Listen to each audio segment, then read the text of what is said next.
Thank you, George, so much. Tatsumewe, Hoikalo. Inimini NimiiPuu Timki, Polkos Maxima, Soyapo Timki, Anthony Capetillo. Good morning, everyone, and thank you very much for having me here today. I'm very excited to speak with you. My name is Anthony Capetillo, and I work for the Nez Perce Tribal Aquatic Invasive Species Project. And I'm here to discuss kind of how we were formed and kind of the success story of our beginnings and kind of where we're at today. And it's pretty exciting developments for sure. So in the beginning, it all really started with kind of a desire that I had while I was going to school at Northwest Indian College. I felt really bad for my advisors because I probably switched my course of study about 3 times during my time there. And in my junior year, I finally really nailed down what I wanted to do because I knew I wanted to do something for the tribal community here and really help my people. And I kind of noticed that nobody was really talking about aquatic invasive species in this area in particular. I didn't see a whole lot coming out of Idaho State, and the tribe just really had no clue what was going on with invasives. And we were talking about the commercial fisheries, the tribal fisheries, like everybody was pointing the finger at each other, blaming each other for why salmon and steelhead were in such peril. And but I wasn't seeing any discussion in our area about the invasives, and so I really got interested in that, and I really wanted to tackle that. And so I decided this is what I'm going to do with my college education. This is where I'm going to go. And so I went to the Nez Perce Tribal Executive Committee and talked to them about the concerns I had with the aquatic invasives, and they were in support of me getting with our Department of Fisheries Resource Management and actually seeing if we could do something about starting a program. And eventually went to a BIA training where it was a aquatic invasive species workshop, and Blaine Parker and some other people there got us on board with kind of realizing, oh, there's funding out there that we could apply for. So I got with Jason Vogel and we put in a proposal with the BIA through our Nez Perce Tribal DFRM and in January of 2020, and we actually got notice that we were getting the funding at April of 2020 when we were actually awarded 140,000 for that. And we got our contract approval in August of 2020 through the tribe. And so we were able to kind of get going, but then the pandemic hit. And it was kind of fortunate for me because I didn't really have I didn't know if I was going to work in this position or not, because when I started this, I was still in my junior year. I wasn't eligible to even apply to be a biologist at that time, but I really wanted this project to get started. And I really wanted the tribe to have their foot in the door at least. So I didn't care who was going to work it, even though Jason Vogel and other people who were in the tribe kind of knew what we were doing and developing this proposal. They really wanted me to apply for it, but I kept telling them I'm not eligible. But when the pandemic hit, everything shut down. The tribe wasn't hiring anybody, and I was actually able to graduate within that time and became eligible. So when they started recruiting for a biologist in June of 2021, I was able to apply, and I actually filled that position in October of 2021. And so I was really fortunate to be able to get into this role and really excited to kind of get in there. But when I got into the position, I really had to hit the ground running because there was a lot to do. The Nez Perce tribe is in Oregon, Washington, Idaho, and a little bit in Montana too. And so there's really a lot of people that we had to contact. So I started reaching out to our interagency or inner departments within the tribe and letting them know, hey, we got this program up and going. I'm looking at smallmouth bass and other invasives that are in the aquatic realm. Excuse me. And just kind of trying to find out, what are we seeing out there and where do we need to focus? Reached out to Washington, Idaho, Montana, Oregon, CritFic, Washington Invasive Species Council, and they really helped me, especially Justin Bush and Blaine Parker were really big in helping me get in contact with key people in these different areas and with these different agencies and kind of getting the ball going and making these relationships and kind of really letting people know it's like, hey, we're here, we really want to get involved, and we're ready and willing. And so then we got with University of Idaho Extension and Washington State University Extension, and the Washington University Extension was able to help us get some educational materials, and University of Idaho Extension kind of helped with some of the funding on that. And so made some signs. Then USDA and Idaho Transportation Department and Idaho Agriculture kind of comes in a little bit later because more recently there's some other reports I'm going to talk about that really we're really going to tie in with them on that because we're really not sure how to handle it, but I'll discuss that more. And then just kind of really getting the feeler out there and trying to make sure that we got our wits about us and know what we're going to do and that we can actually have an impact. And so once we were able to make those connections, we started developing the program and finding out, with this map that I put together, where are these invasives being reported and how extensive is this problem in our area. And you can see on this map here what our traditional boundary was in the early 1800s before the treaties, and kind of where the progress is to how it shrunk down to the current reservation now. But we still have our practices in all of these areas, so it's really important that we're in tune with what's going on out there. And then also on this map, I have the hatchery facilities and acclimation sites where salmonids are being released, and really kind of trying to get an understanding of what are the overlapping impacts that are happening between invasives and the spawning and rearing salmonids in those areas. And so here's examples of the signs that we had put together with the extension programs. And also on Wallowa Lake, you see in this picture up here in the top center, we really wanted to get our foot in the door in there too, because in 2016, the managers of Wallowa Lake were concerned that there was New Zealand mud snails there.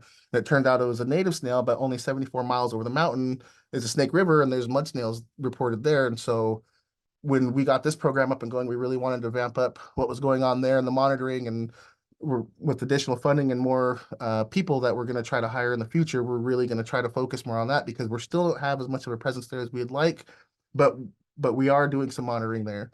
And then also the tribe has trout ponds that we wanted to confirm, because we heard that there was invasive species in some of these trout ponds that we managed, and they're open to the tribal community. One of our ponds is actually open to the public, and there's a big fishing event that happens there.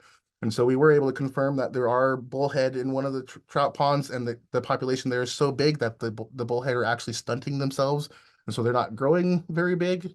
And then another one of the ponds that is actually open to the public with that big fishing day where children get to come fish for free, that actually has a American bullfrog population that is very extensive. And when all the native frogs and everything else move out, those bullfrogs, there's so many of them there that they just cannibalize on each other like crazy, and there's just hundreds of them there.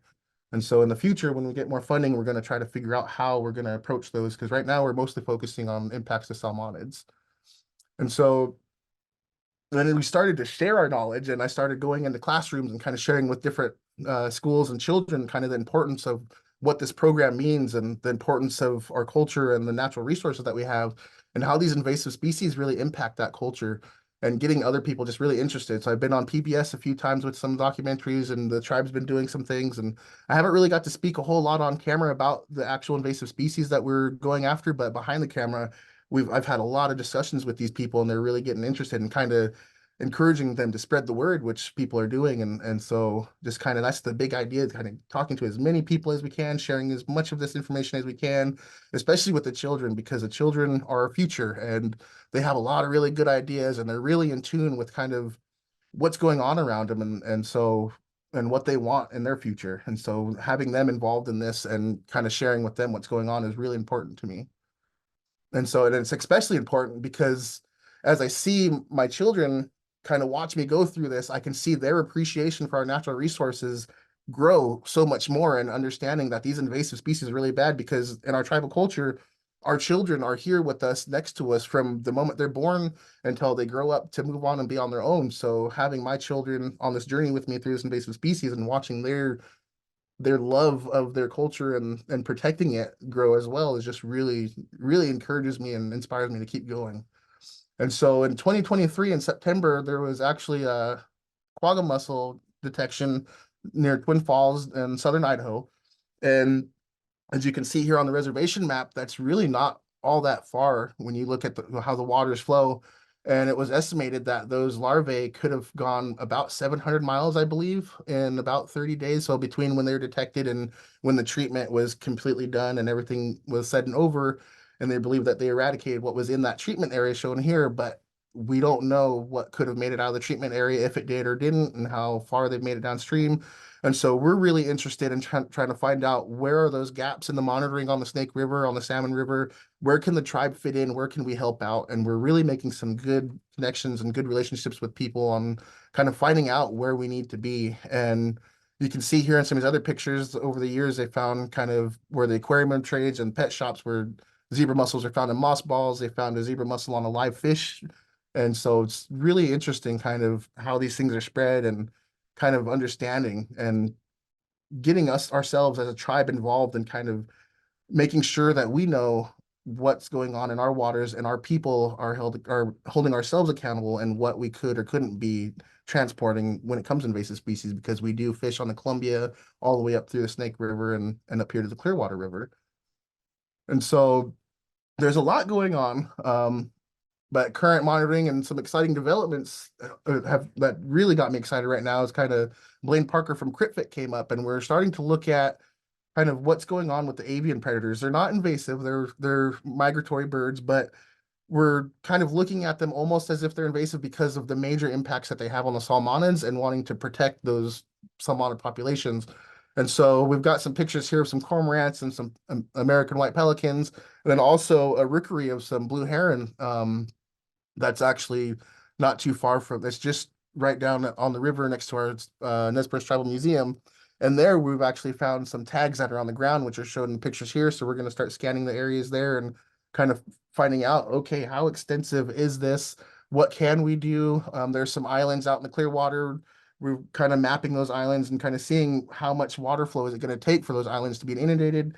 And we can probably negotiate with the Dorsack Dam and releasing some water and just tell them, hey, we need 18 inches of water, and we could push the pelicans off that island, and they won't roost there, they won't sit there, and they'll have to go somewhere else. And that's kind of the main idea, is finding a way to push these birds out of here so that they go somewhere else. Because last year we released 14 million salmonids, and this year is probably about the same, but we're only getting back less than 1% of those populations. And so we really need to find out all these different areas where they're being impacted and what we can do as a tribe to kind of get in there.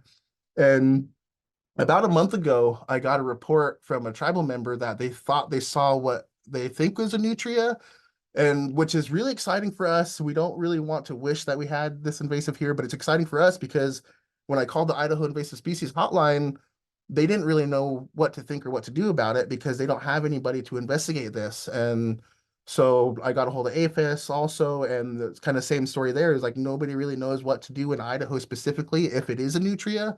I did get pictures of a beaver on the camera, and we got pictures of the muskrat on camera, but this one in the center here down the bottom, we can't really tell because the tail and the images that we have of it, it's not, we couldn't really get 100% identification. It could be a funny looking picture of the beaver and we just can't see the tail, or it could be a really big muskrat. And so we're still going to continue monitoring, but we're really interested in what other areas are out there that people aren't really looking at that we could, because if this is a confirmed nutria, nobody knows what to do about it. So they're kind of looking at us like, okay, you got a good plan to monitor it. You got a good plan of action if it is confirmed. So they're just telling us that go ahead, do what you do, just report it to us when you're done, and we'll put it in our data. And so I really want to find out what other areas in Oregon, Washington, and Idaho, and maybe even Montana, are there things that aren't being looked at that we could kind of take the lead on. And so there's About some 3 other minutes left. things. Oh, thank you. And so we've got some other things that are developing. I was kind of been the only staff member on this project for the last couple of years, but we finally hired a project leader, Clark Watry, and I'm really excited because we've had some really good discussions on where we want this project to go and kind of planning a lot of things. Getting our other departments kind of involved in a lot of the monitoring and getting things going with on Wallowa Lake. We're in some work groups with Wallowa and Pike and even the Quagga Mussel work groups, trying to figure out kind of where we can fit in. We got a Nez Perce Travel Fishing Expo coming up pretty soon that we're going to get involved in, and just trying to see where we can get involved with the clean drain dry stuff too, and really try to keep our foot in the door and keep the ball rolling forward so that way we can really address these invasive species and protect the salmonid populations that our culture relies on so much, but not only protect it for our tribe, but for everybody around us, because everybody, especially in the LC Valley here, we rely on the salmonid populations because that's our way of life. We got a lot of people that are guide fishermen, people that live off of these creatures, and so protecting them is very important for us. And thank you very much.